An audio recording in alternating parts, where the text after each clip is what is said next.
anga Mali kalifalen bawla ama fifi atulube radio rampart de mankana wa audio do karamba radio rampart sukandi wala sa kaseka au kuna foni bi kuna foni kene avril kalo kile tan kele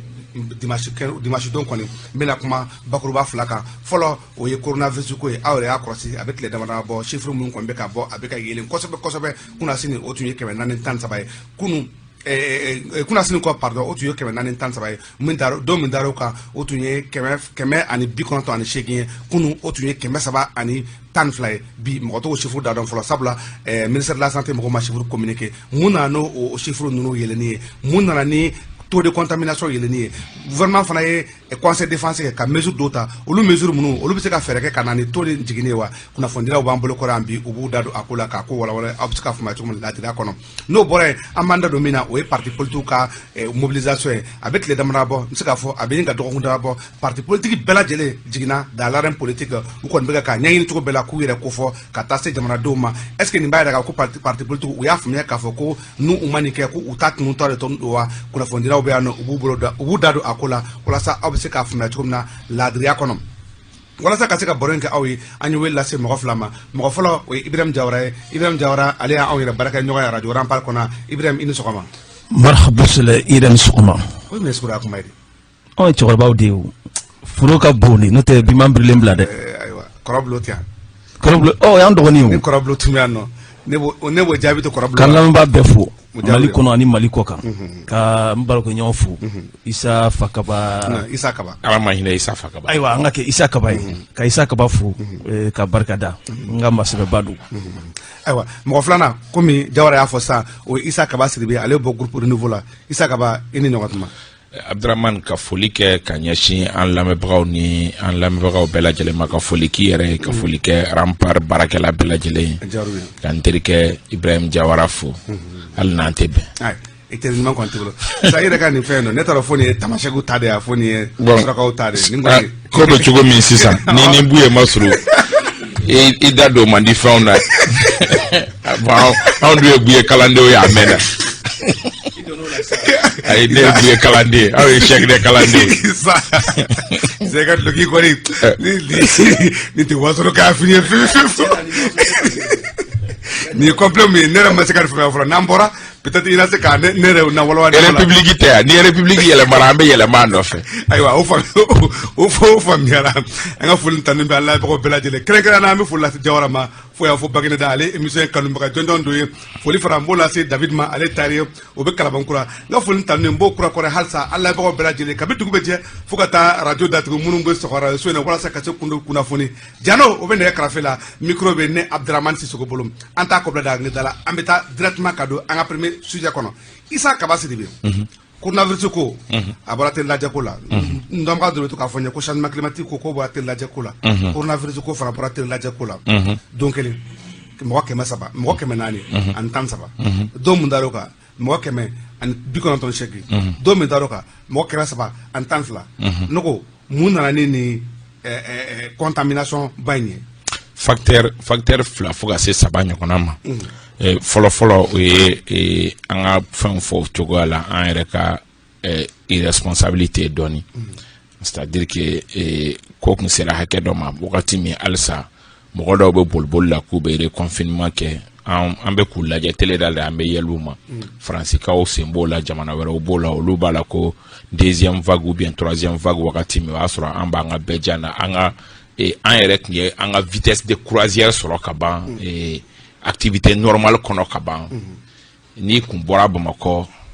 i b'i yɛrɛ ɲininka est ce que diɲɛ mɔgɔ tɔw bɛ minnu kuma la est ce que anw tɛ an damana diɲɛ kɔnɔ mɔgɔ tɔw tɛ diɲɛ min kɔnɔ ni dimanche jan tɛmɛnen ni mɔgɔ min kun taara fɛnkɛ la cité administrative da la i b'a dɔn k'a fɔ ko yɛrɛmabila bɛ an ka jamana kɔnɔ ne yɛrɛ personnellement kɔɲɔ 4 tun bɛ ne bolo a don notamment Mali Konate ka woro kila c'est pour te dire que mɔgɔ kelen tɛ an bɛɛ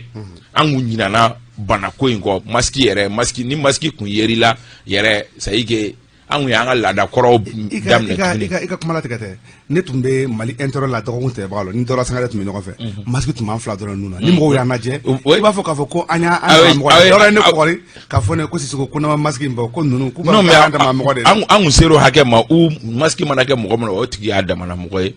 ka fara o kan an ka jamana fɛnɛ ni ɲɛmɔgɔw ko donna ɲɔgɔn na cogo la ne bɛ faamuyali kɛ k'a fɔ k'an ka jamana ɲɛmɔgɔw mana décision minnu ta suivi t'a la évaluation t'a la diɲɛlatigɛ fɛn foyi t'a la ka a bɔ k'a bila ten tɔ n'i ye an ka irresponsabilité ni o fara ɲɔgɔn kan a sabanan o bɛ se ka kɛ min ye o ye sincèrement bana in kibaruya min sɔrɔla o ye k'a fɔ mɔgɔ caman fɛnɛ ni bolibagatɔ bɔra Faransi ka na ka siran reconfinement min kuma bɛ senna Faransi ka siran o ɲɛ u bolibagatɔ donna an fɛ yan nɔ n ye kibaruya min sɔrɔ fo n bɛ se k'an sɔnni d'a kan o ye k'a fɔ 413 min sɔrɔla ko a tilancɛ bɔra Faransi kan. N y'o mɛn n yɛrɛ y'o mɛn. a camanba de bɔra Faransi kan u bolila reconfinement ɲɛmɛ a caman bɛ yen fɛnɛ minnu nani banakisɛ in ye an fɛ yen donc ça veut dire que relâchement bɛ aéroport fɛnɛ na comment coronavirus tɔw bolibagatɔ fɛn ɲɛ yen fɛ u bolibagatɔ bɛna don yan nɔ ça veut dire que contrôle min n'an b'a kuma la ni o bilala non o kɔni an ɲinɛ n'o ko a mɛnna donc o facteur saba mana fara ɲɔgɔn o de bɛ 413 100 et quelques 300 et quelques o de b'a expliquer. Jawara Isa ko an y'an bolo jigin sabula 413 kam bɛ fɔ la ne yɛrɛ ka kunnafonidiw la a fɔra an ye k'a fɔ ko a caman ye o expatriés de o kɔrɔ ko min bɛ fɔ k'a fɔ ko ni nana ka bɔ voyage la k'i kan ka 2 semaines kɛ quarantaine na o ko dabilara wa n'o o ko dabilara mun bɛ se ka kɛ walasa an bɛ nin chiffre mun ye tantɔ ni lawta chiffre min b'an bolo an bɛ se ka na an ka situation normale cogo min na sabula n'an ma o la coronavirus tɛna mɔgɔ min faga kɔngɔ ni o bana jugu de bɛ n'o faga. Bon, d'abord, on Ala fo k'Ala barkada ka nema ni kisi na la fa ka nga chidimba kan. Moi je trouve que ko imbe yoro kilin na. Oui, autorité ou di. Autorité de bolembu ka responsabilité koro. Atseka famu. Dien kono. Jamana munun be ni sebu yi. Ube se kola na fulo bubulo. Kenya a minon ana doniya bubulo. Olu be kule la wati mina u yɛrɛ dakoron ka don sokɔnɔna na o wati kelen an ka jamana faamaw kelen bɛ ka jamana labila k'a to yen min ye min jɛ o k'o kɛ parce que adamaden yɛrɛ dancogo la n'i y'a bila yɛrɛ ma min ka di a b'a sago de kɛ o fo ka taa sɔrɔ fɛn dɔ bɛ yen o b'a yira k'a fɔ danya n'i ma danya nin bɛ k'i la Gabon an kɔrɔ fo k'i sa i tɛ se ka bɔ Gabon ni masque t'i nun na ni bɔra i b'a dɔn min b'a la mais ka jamana labila e information min fɔ Isa ye min fɔ yan nɔ c'est vrai an yɛrɛ kunnafoni sɔrɔ k'a fɔ mɔgɔ minnu bolila ka bɔ Faransi confinement ɲɛ olu donna yan mais u donna cogo di contrôle kɛra wa a ma kɛ wa est ce que ni contrôle kɛra a bɛ se ka kɛ tan wa contrôle kɔni ma kɛ kelen filanan dimanche jan tɛmɛnen furusiri minnu tun bɛ Bamako kɔnɔna na n'i y'a lajɛ tuma dɔ la i b'i yɛrɛ ɲininka bana ko in Mali sen t'a la de wa ou bien a ko bɛ cogo di parce que n'i ye mɔgɔw yɛrɛ lajɛ moto sanfɛ fo la tun bɛ kɛ maa 3 de ye moto sanfɛ mais bi mɔgɔ 4 de don moto kelen mɔgɔ 4 ayi sen saba moto nogoro bɛ sen saba moto jumɛn sen saba moto de bɛ yen o tɛ katakatani ye katakatani tɛ dɛ moto jakarta kelen maa 4 bɛ yɛlɛ a sanfɛ olu maa 4 olu bɛ gun ɲɔgɔn na o tɛ gun ɲɔgɔn na olu bɛ se ka yɔrɔ protéger wa facteur minnu fɔra ko bana bɛ a bɛ mɔgɔw bɛ bana sɔrɔ a sen fɛ o facteur bɛɛ dafalen bɛ ninnu moto kan sigibaw la k'a fɔ k'u bɛ se ka bana sɔrɔ n'a bɛ maa kelen na mais autorité ɲɛ b'a la foyi tɛ bɔ a la o jamana sugu jumɛn ye ne tɛ jalaki bi maa si kan autorité de don olu de bolilen b'u ka responsabilité kɔrɔ wa hali ka to ka sensibilisation kɛ jamana kɔnɔdenw k'a faamu u dɛsɛlen bɛ nin bɛɛ la bi c'est vrai an ko an bɛ autorité an bɛ transition dɛmɛ mais tiɲɛ yɛrɛ la an ka tiɲɛ fɔ ɲɔgɔn ɲɛna bi u bolilen b'u ka responsabilité kɔrɔ o de kɛra sababu ye bana bɛ ka cari bi mɔgɔ minnu bɛ yen ni balo yɛrɛ t'u bolo ni bana nana fara o kan o bɛ taa min. ko bɛ ka kɔrɔfɔ ko n'a bɛ tɛna min fa a kɔlɔlɔ o b'o jama fɛ. mais balawu yɛrɛ ye mun ye a balawuma yɔrɔ ye mun ye est ce que i b'a dɔn fɛn bɛ yen min ka jugu ni coronavirus ye. o dun fana ye jumɛn ye. an fɛ yan i b'a dɔn ko sicɛya bɛ yan sicɛya dun fɔra jumɛn ne ko sicɛya sifilɛ sifilɛ dun fɔra jumɛn c'est à dire ka na circulation na dɔrɔn ka fɛ to urusi la dɔrɔn k'i fili ka tɛmɛ ça c'est candidat la k'i sifilɛ o ma teli ni coronavirus ye yan o bɛ yan nɔ bɛɛ b'o kalama mais foyi tɛ ka bɔ a la ayiwa o autorité ko lajɛ vraiment o ko kɔni rendez-vous à lahara t'o ta yɔrɔnin kelen mɔgɔ t'o billet ta voilà Isa an b'o o de la o hukumu de kɔnɔ janni nin ko in ka dayɛlɛ an bɛ se k'a fɔ k'an b'o contexte mun na fɛn nana vaccin ko tun b'o o de la mais vaccin ko nalen de nin ko in bɛɛ nana caya est-ce que quelque part c'est lié à l'augmentation du vaccin ou bien mun de nana kɛ ni nin ko in nana yɛlɛ wa hali o vaccin ko fana ŋunuŋunu caman fana bɛ senna k'a fɔ ko vaccin ye kayo de sanbila mɔgɔw la i n'a fɔ mun bɛ kɛ tubabu fɛ yen nɔ hali ni o fana bɛ k'a fɔ ko o ko fana tɛ tiɲɛ ne ka kunnafoni siraw la e fana ye mun sɔrɔ o ko la. vaccin ko la sincèrement a ka di ne ye tuma dɔ la ka précision dɔw di on peut mɔgɔ bɛ se ka kɛ i tɛ ministre min bɛ ministre de la santé kunna i tɛ o fɛ mɔgɔ bɛ se ka kɛ i tɛ Assimi Goïta fɛ mɔgɔ bɛ se ka kɛ i tɛ Bandaw fɛ mais fɛn dɔw bɛ yen nɔ an ka fara k'olu nkalon tigɛ AstraZeneca Mali y'a sɔrɔ cogo di a ka di ne k'a ɲɛfɔ AstraZeneca ye vaccin fɔlɔ de ye min sɔrɔla coronavirus ko kan Angleterre ni Angleterre ani Suède olu fila ka entreprise fila de ye fusion kɛ depuis 99 Astra ani Zeneca olu fila faralen ɲɔgɔn kan o de ye entreprise dɔ di min tɔgɔ ko AstraZeneca olu ka fura in de tɔgɔ dara ko AstraZeneca ka sɔrɔ kɛ entreprise in don u fɔlɔ de ye vaccin in sɔrɔ mais vaccin in ka problème a tɛmɛna étape caman fɛ a kuma cayara autour de lui a kuma cayara kun jumɛn na géopolitique b'a la fɛn wɛrɛw b'a la bɛɛ b'a dɔn k'a fɔ ko Angleterre y'i sama ka bɔ Europe jamanaw fɛ o kumaw ka ca la an tɛ taa fo au niveau la mais AstraZeneca recherche kɛra k'a ye k'a fɔ ko 5 millions cɛ la 27 personnes de sɔrɔla mɔgɔ million 5 cɛ la mɔgɔ 27 ɲɔgɔnna de sɔrɔla minnu ye effet secondaire dɔw yer'u la mais a ma dɔn ni o y'a sɔrɔ AstraZeneca le nɔ don ou bien n'a nɔ tɛ mais sɛgɛsɛgɛliw kɔfɛ tuguni a tilala k'a ye k'a fɔ ko ayi ko fɛn wɛrɛ tun b'a tigiw la min tɛ AstraZeneca ye européens yɛrɛ ka fura sɛgɛsɛgɛli jɛkulu min bɛ yen o ko AstraZeneca ka ɲi Nations Unies ka projet dɔ bɛ yen a bɛ fɔ min ma ko projet COVAX o programme COVAX ka sababu kɛ coronavirus ye bana ye min ni i furakɛ ni min sigiɲɔgɔn furakɛ sigiɲɔgɔn bɛ tila k'a cɛ ka se ma Nations Unies ko comme seba jamanaw bɛ aw ye fura san an ka programme dɔ dayɛlɛ seba tɛ jamana minnu ye an k'u sɔngɔnɔma don yan'u ka se ka budget dɔ kamaru ka se ka dɔ san u yɛrɛ an ka kunfɔlɔ dɔ d'u ma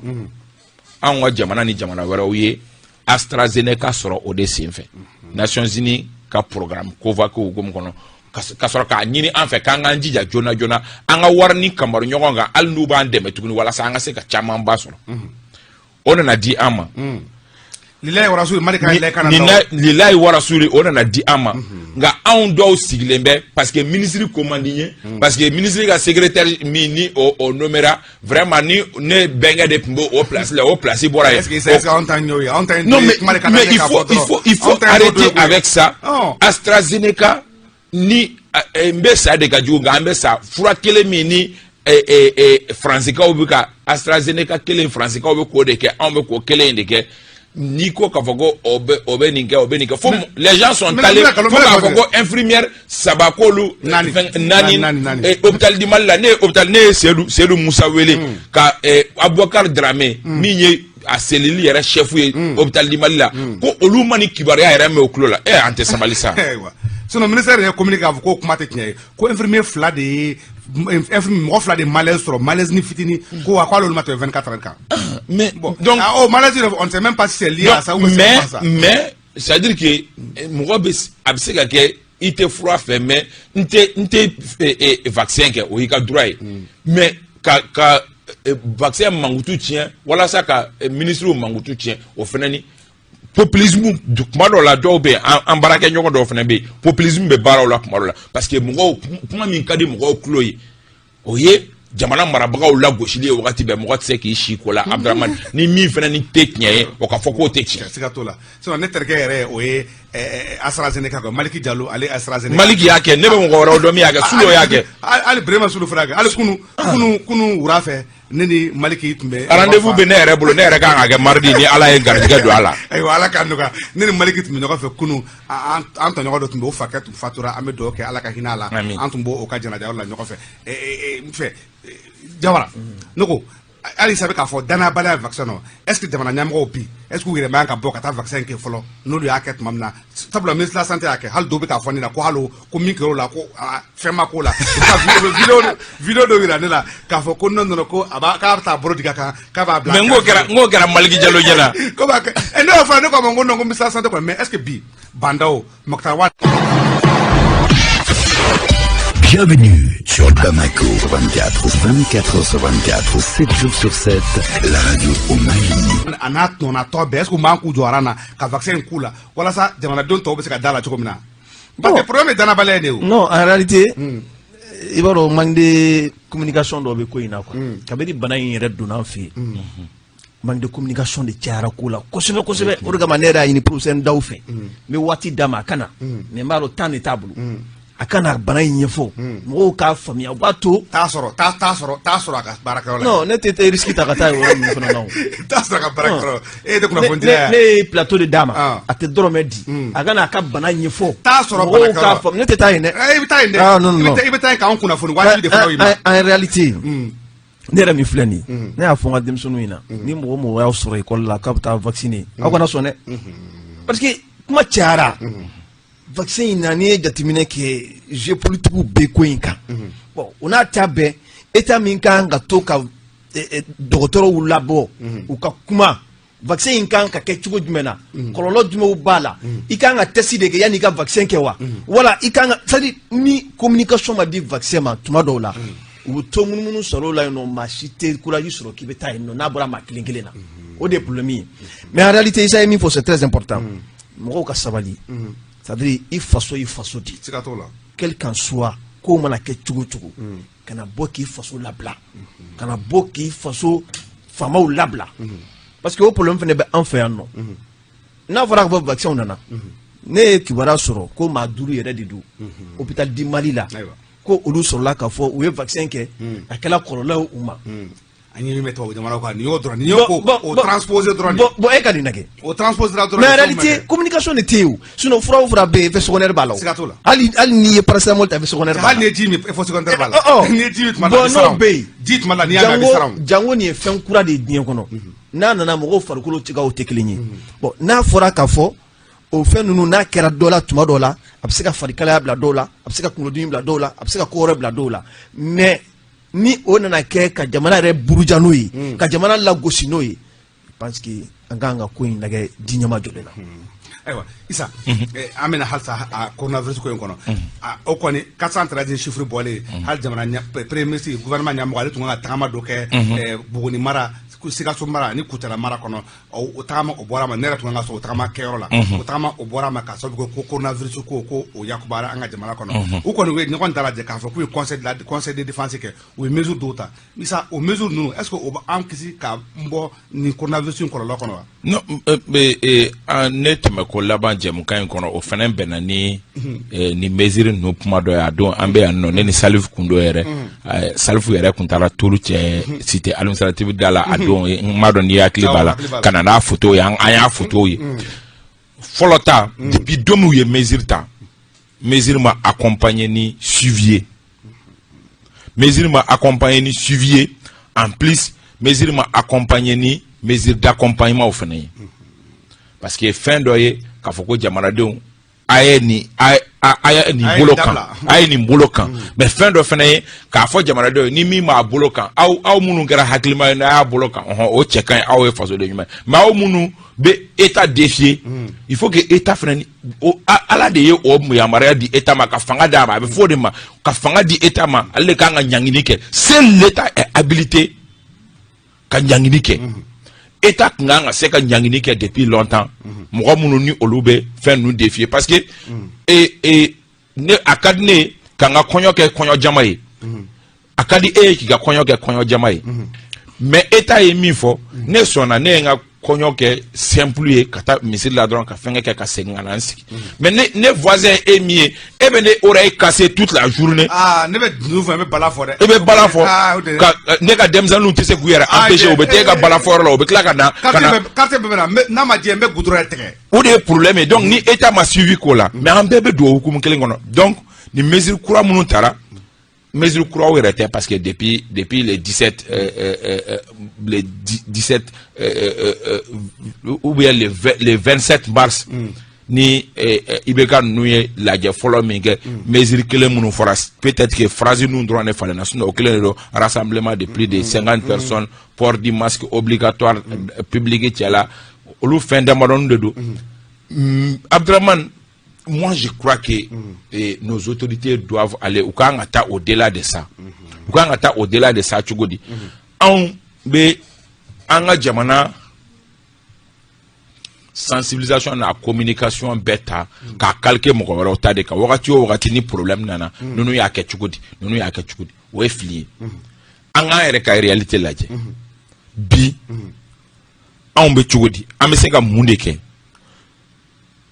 an ma o de kɛ alisa depuis coronavirus daminɛna marsi kalo san 2000 ani 20 san kelen ni kɔ an ma alisa an sigi ka réflexion yɛrɛ kɛ ka échange kɛ par exemple an bɛ gouvernement bɛ ministre de la communication bɛ ale ta ka baara kan ka kɛ nin ko la imaginez ne ni diinɛ mɔgɔ ne ni haut conseil mɔgɔ dɔ ye baro kɛ haut conseil mɔgɔ ko ne ma ko depuis ko in daminɛna fo bi mɔgɔ ma deli k'olu wele k'u sigi ko haut conseil mɔgɔ an bɛ misiri ko kuma min na parce que ko gɛlɛyalen don mɔgɔ ma deli k'olu wele k'u sigi ko a y'aw hakilina di an ma aw bɛ fɛ a ka kɛ cogo di. ministre de culture ale fana bɛ mun na yen nɔ docteur Mamadu Kone. yanni ale cɛ âge kun bɛ yen nɔ mɔgɔ si ma deli k'olu wele k'a f'u ɲɛna aw haut conseil mɔgɔw diinɛ ko ɲɛmɔgɔ bɛ aw minnu bolo aw imama mɔgɔw alimamitɔn ɲɛmɔgɔ aw ko di aw bɛ fɛ an k'a kɛ cogo di. mɔgɔ ma deli k'olu wele mɔgɔ si ma deli ka s'u ma jamais. Nin ko ka gɛlɛn ni yɛrɛ tun ka ɲininkali bɛna bɔ o de kan sabula u ka mesure minnu fɔ u k'u ka lieu de loisir ko k'o datugu nka lieu de culture o datugu ko kuma o ma fɔ est ce que n'o o ma datugu est ce que o tɛ tori ka selidita ye Jawara. non n bɛ hakililajigi kɛ Bubu ka waati Bubu ni o conseil sigila ne tun bɛ yan don nin kuma in bɔra ka bi tabali kɔnɔ min ye misiri ko kumaw ye est ce que a tɛ se ka lajɛ di ɲɛma jɔlen na a kuma cayara kosɛbɛ gouvernement ye kuma in ye cogoya dɔ la a y'a da k'a datugu a ma jɔ a jɔyɔrɔ bon a kɔni a y'a datugu a ma jɔ a jɔyɔrɔ mais en réalité sur bɛ Gabon ma Gabon a fɔra ko lieu de culture bɛɛ datugu église ma se ko a bɛɛ datugu o kɛra o a don ne tun bɛ sali yɛrɛ kɔnɔ Balawu yɛrɛ ye mun ye i b'a dɔn an ka jamana cakɛbondasoba minnu bɛ yen n'i taara ne yɛrɛ y'a kɛ misaliya ye ka taa yen nɔ mesure minnu fɔra n'o ye k'i tɛgɛ ko ji la ni safunɛ ye e y'a ɲinɛ n'o kɔ dɛ a tɛ yen n ka ɲ'o si o ninnu e bɛ taa don présidence la i bɛ taa don présidence la ka t'i ka ci ɲɛnabɔ safunɛji ko kuma tɛ yen o tɛ ɲininka i la i ka sira t'a la ne taara tribunal dɔ da la ka kuma tigɛ ne taara n ko n bɛ n tɛgɛ ko n y'a sɔrɔ ko safunɛ tɛ yen ne ɲininka n ko mɛ n ko ji bɛ se ka bila ko safunɛ tɛ k'olu seginna safunɛ san na ko fo ne yɛrɛ taara do san k'a bila yen nɔ tribunal don n t'a tribunal tɔgɔ fɔ voilà mɛ o tulo bɛ n na o ye kelen ye filanan i bɛ taa primature la i bɛ don primature la tɛgɛ ko ji i t'a ye i tɛ safunɛ ye i bɛ tɛmɛ ten o cogoya la sabanan CNT CICB kɔnɔ i bɛ taa don ka t'i sigi salle kɔnɔ safunɛ tɛ yen ji tɛ yen i bɛ tɛmɛ ka taa ten i sigi salle kɔnɔna na jamana tagabolo de ye nin ye tan o mun ye fanga yɛrɛ ka dagayɔrɔ ye nin mesure tɛ yen ne yɛrɛ ye Ponge Jali n ye Jali wele Ponge directeur n ko a ma n ko e yɛrɛ min ka yɔrɔ kan ka kɛ yɔrɔ ye ni misaliya kan ka ta yen nɔ ji tɛ yan safunɛ tɛ yan a bɛ cogo di a ko k'a b'a vérifier o min ye banabagatɔw yɛrɛ ta yɔrɔ ye n'a fɔra k'a fɔ ko mesure tɛ ka taa o yɔrɔ ninnu na comme il le faut an bɛ taa min donc ninnu ye mun fɔ dɔrɔn c'est à dire que j'ai l'impression qu'il y a 2 poids 2 mesures anw fɛ yan nɔ premier point jumɛn non o de don parce que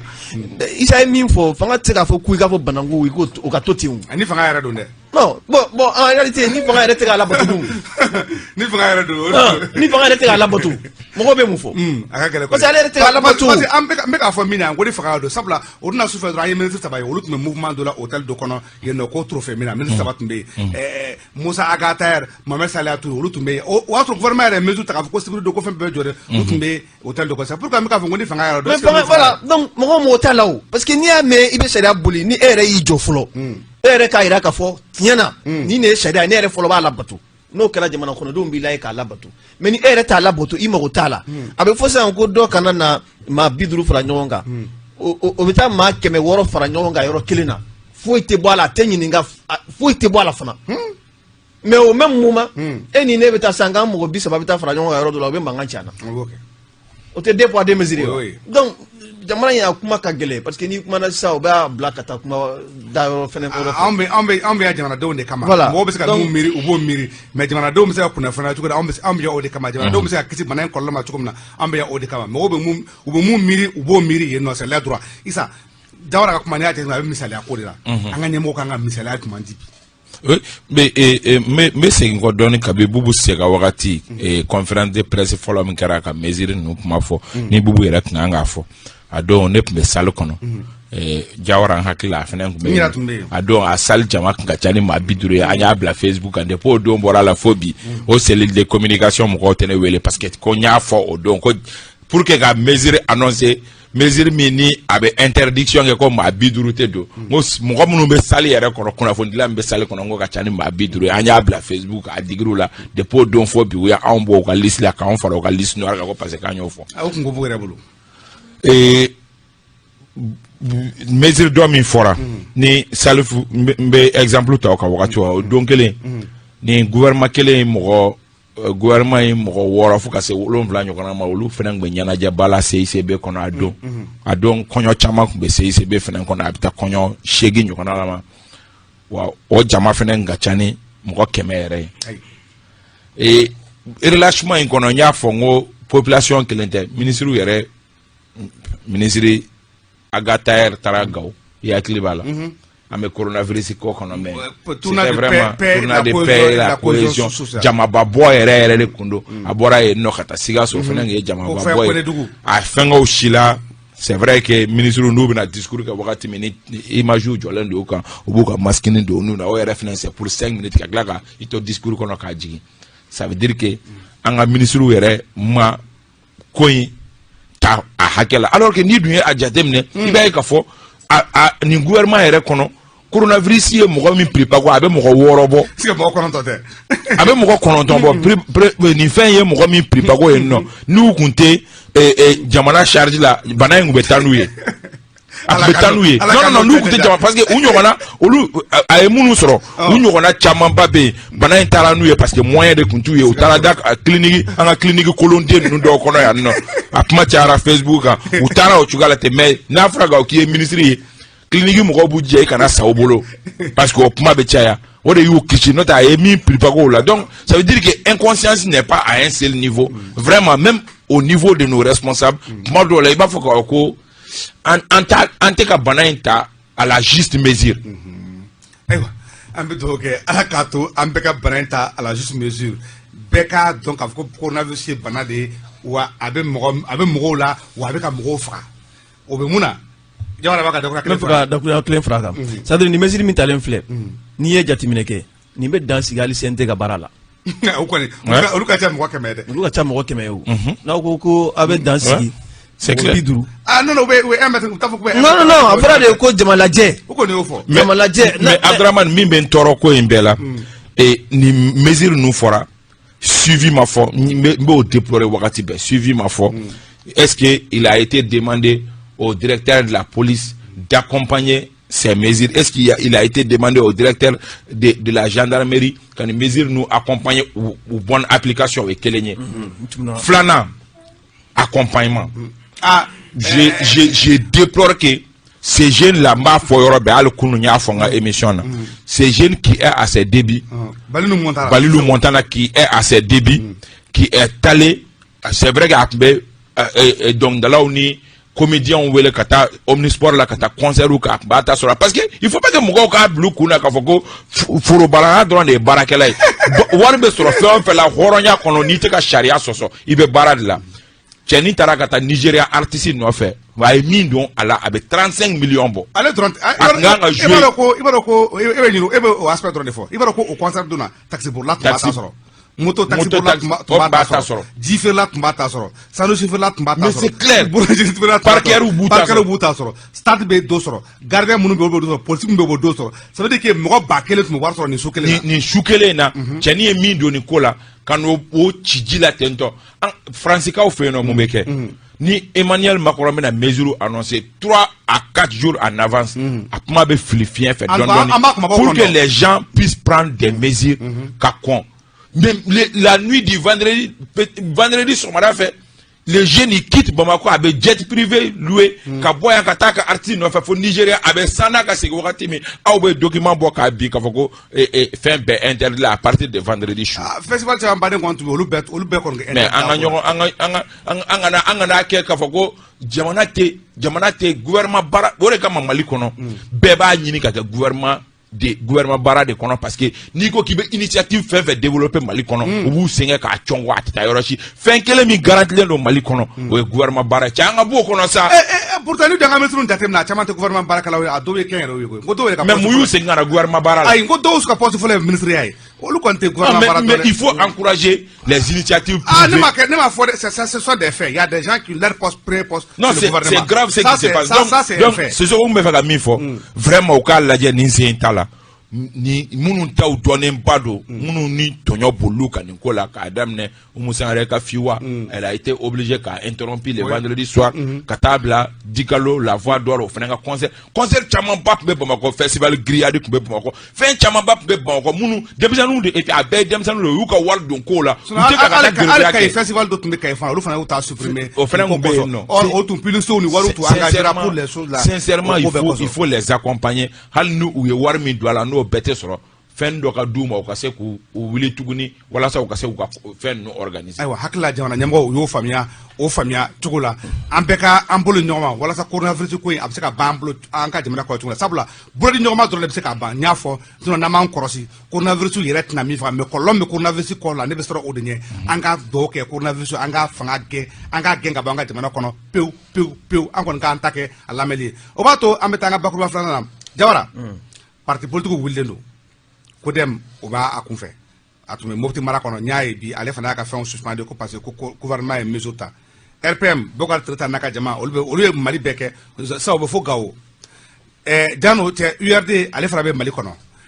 Sadi olu tun Mali kono Musa Mara parti yelema to ale fata Mali ko parti Musa Senko Kulibali ale fana yala la ka don Malien kan est-ce que am se ka ko parti politique bi même o ya kuma ba sinon adema mo ru ko be renouvellement de section à tous les jours bi est-ce que am se ka ko bi ko parti politique ko kununa wa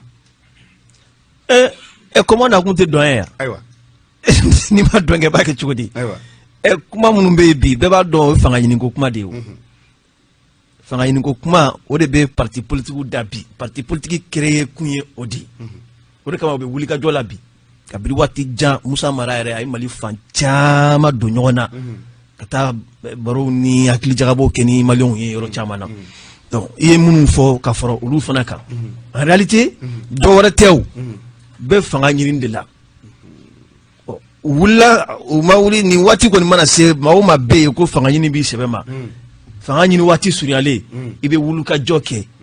ka taa i kanubagaw ma ka taa maaw ma ka t'i yɛrɛ ɲɛfɔ maaw ɲɛna o waati de selen filɛ nin mais en réalité ne yɛrɛ kɔni bɛ ka n yɛrɛ ɲininka c'est-à-dire jamana in bɛ ka taa tasira min fɛ bi peuple de bɛ sunɔgɔ la nin bɛɛ la quoi oui fanga ɲinaw tɛ peuple ya non c'est-à-dire ni ko fanga ɲinaw non lui ça c'est une partie seulement une partie de ye o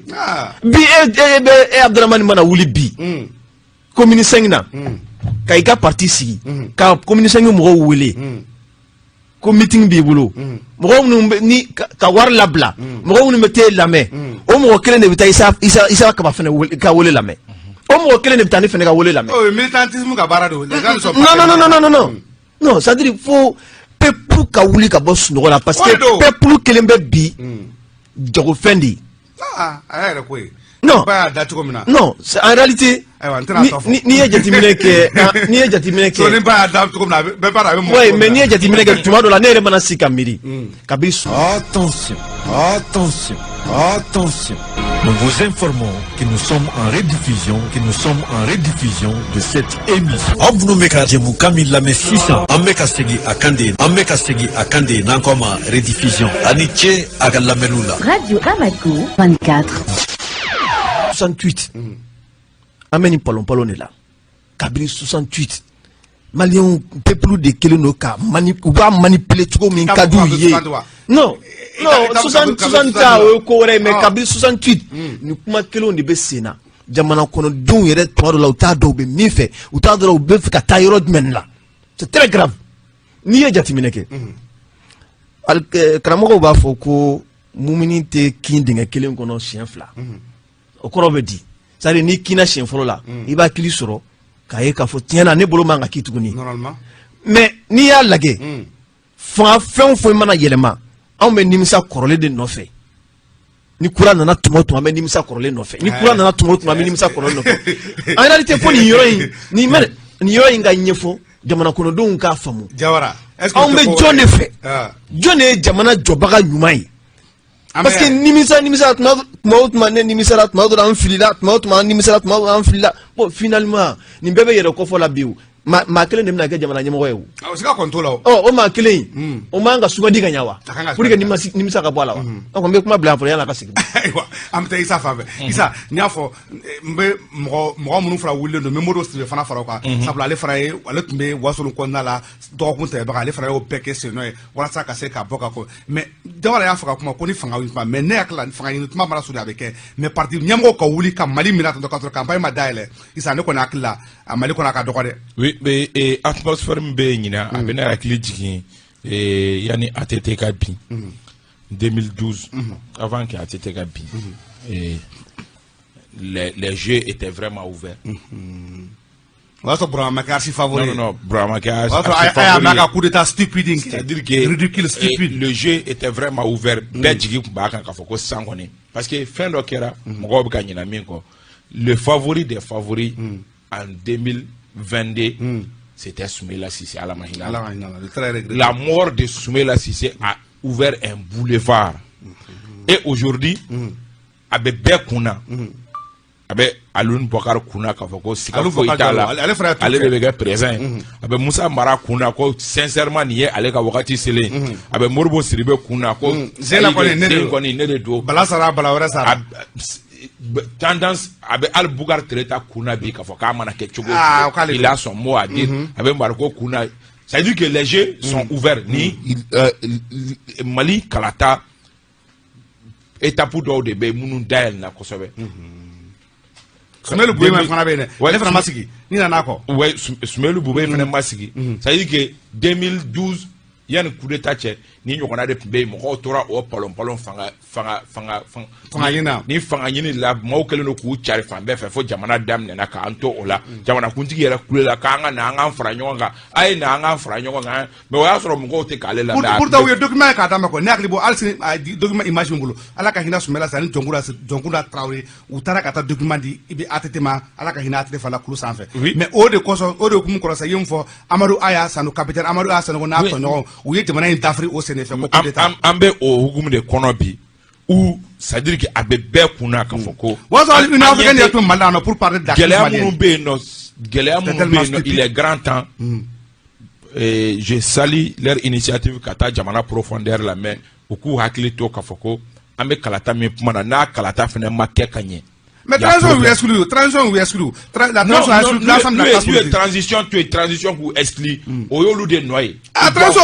Transition a dit transition a mis à la touche pratiquement toute la classe politique et la transition a voulu créer une nouvelle classe politique à travers un décret. O de kojugu nous le frère aussi ko de laje o de kojugu ka to ka metanga nya kono ka tanya rabo mais ni transition kuma mimbe transition mo da olu kumbirile kuma mimbe isaka ojimda kuma mimbe mawera oda aw kumbirile ka be nganya koro abe singana kana asoro ka foko ça veut dire que kalata sharia obeni chugala tanto ko asimi yere démissionner na ka durata il faut faire énormément attention ou katanga ya kono me ku akilito bumakola nya fo ka ngo le jeu n'a jamais depuis 2012 borala parce que 2012 quoi fait kalata fin vekera mɔgɔw kun b'a dɔn k'a fɔ ko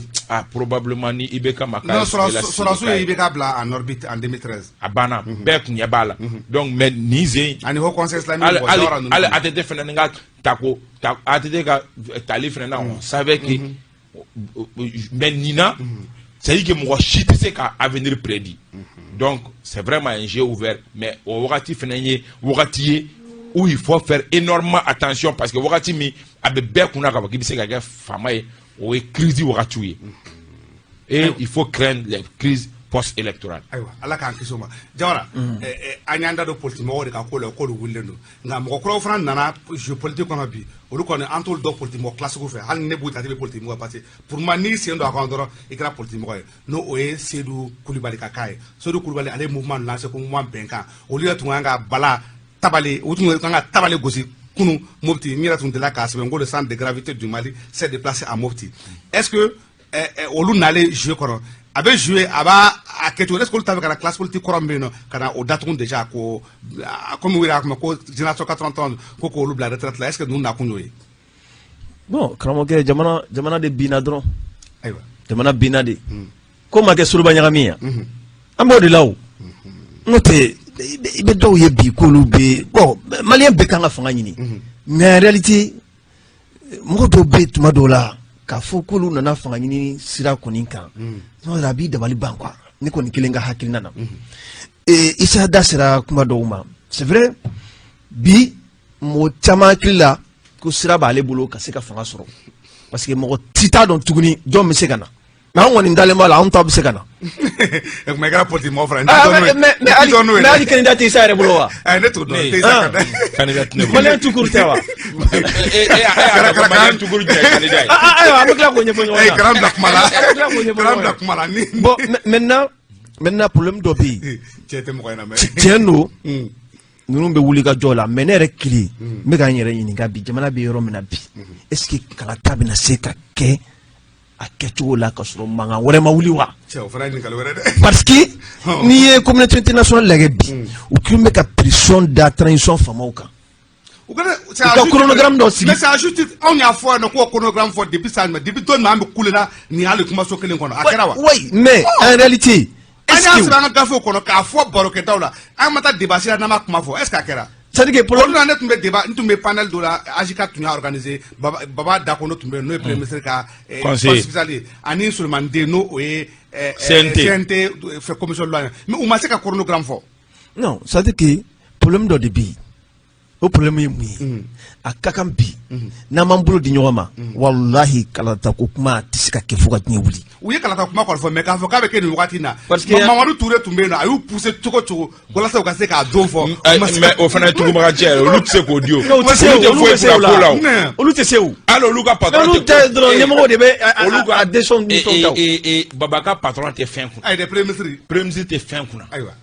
nin ko la premier ministre tɛ ko kunna. Mali bɛ niveau min na bi premier ministre tɛ ko kunna.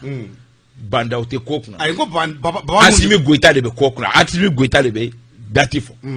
bon mais Assimi n'a b'a fɔ a b'a fɔ ninnu kɔni u bɛ se ka lakali. a ma f'u ye fɔlɔ de kɛ donc u tɛ se k'a fɔ. a ma f'u ye o. Baba dit que les élections se fera à bonne date a y'o fɔ. à bonne date o ye wagati jumɛn. fin 2022 yan. 18 mois la k'a bɛ kɛ mais k'a fɔ ko nin date dɔ précise ko o tɛ se k'o fɔ. a m'o fɔ. en réalité n k'a fɔ a fɔcogo fɔ a la. en réalité o tun ye kunun ye mais o tɛ bi ye. k'a fɔ bandaw tɛ ko kunna. Mutariwani tɛ ko kunna o tun ye kunun ye fanga daminɛ waati mais o tɛ bi ye. Assimi tɛ se ka o décider bi a kelen na cogo si la en réalité b'o f'i ɲɛna o ye kelen filanan. hali parti politique da bɛ don chronogramme kɛtɔ la normalement. a bɛ kɛ consultation de cɛ a fɔra ko. mais en réalité ne tun ye mun fɔ parce que n'i ko nin man ɲi fɛn dɔ fɔ min ka ɲi bi assise dɔw kan ka kɛ teliya la. tuguni wa. tuguni kɛ transition banna koyi. non transition jumɛn ka ban. o ma taa mɔgɔw sigiyɔrɔ. ouais mais assise o bɛ se ka kɛ ni assise man kɛ yan. Sisoko o bɛ se ka kɛ cogo di. fɛnkɛ ko k'a bɛna commission dɔ sigi commission scientifique et de consultation. cause in tɛ wa. mɔgɔ 50 kan ka don min kɔnɔ hakilila non hakilila parce que non o nakun ye min ya mais fɛngɛ n'est pas légitime, CNT n'est pas légitime, il fallait trouver quelque chose qui sera inclusif même si au final n'est pas légitime mais au moins inclusif parce que ko in bɛɛ kɛra mɔgɔw exclure maintenant ni parti politique 50 personnes in na ni parti politique baw bɛɛ lajɛlen sera k'u ka mɔgɔ don a kɔnɔ à partir de là n'u ye fɛngɛ min bɔ débauche min bɔ fɛngɛ kan constitution kan n'u ye date min ɲɔgɔn consulter date min kan on est sûr que ni parti politique baw ka mɔgɔ kelen b'a kɔnɔ ni bɛn kɛra min kan c'est sûr que parti politique tɛna manifestation k'a fɔ ko juillet k'ale bɛ moteur constitution moteur bɔ o de don o bɛ taa soumet au comité au causes de n'o soumettra causes ye causes ma ni hakilila de a kan a bɛ an tɛ a banna ɲɔgɔn na éviter parce que an tɛ a banna c'est vrai que société civile y'a ta a baara le corps mais parti politique faralen ɲɔgɔn kan olu y'a financer donc olu b'a dɔn ni parti politique ye nin fana ni farala société civile kan ni constitution fana bouder a ko bɛ gɛlɛya donc il faut mettre en place un organe où il faut mettre les partis politiques donc au yɔrɔ do mais n bɛ fɛ ka fɛn kelen fara i ye question min pose min ye Seydou Kulubali ninnu ka kaw ye Seydou Kulubali ninnu ka kaw la c'est-à-dire qu'il faut analyser la scène politique malienne et diviser en 3. Il y a des candidats qui sont vraiment sérieux, qui ont des ambitions présidentielles, qui veulent vraiment être président de la République. Il y a des candidats qui ont toujours été comme ça. Wagati be ou ben bolbole nunga pré-campagne wagati kasraka jago ou ere jago. Ah anye mali be bole jama be encore ni imanye ka fa premier tour ni be fait angi accompagner premier tour là ouais 1 million ni be fait angi accompagner deuxième tour là ouais 500 000. O mo be dɔw fana bɛ yen nɔ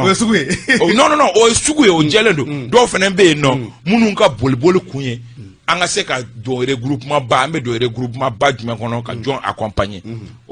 i bɛ parti politique ninnu tila o 3 ɲɔgɔnna ye maintenant dunan minnu bɛ ka don a kɔnɔ est ce que o dunan ninnu fana ni ka réflexe tɛ o de hali ni an yɛrɛ ma taa mɔgɔ dɔ ko sanga tɔtɔla sanga 3 mɔgɔ dɔ ka sɔrɔ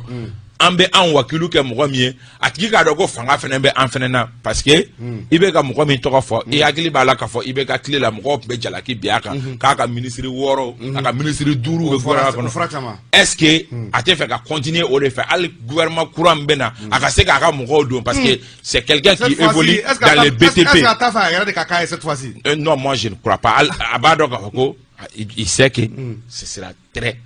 difficile. Mais pas impossible. Sissoko. Sinon, elle va nous faire zina quoi. Sissoko. Elle va nous faire zina. Ko fa ka numéro 1. Mais na mi fina. War nunu sur la tuga mina. Abebe tati wo. Hey, on fera sur. Mais pour te dire, Francisca ambassadrice mbe Nations Unies na. Odongo ye déclaration minke. Ka nyini transition fanga nyemo fe.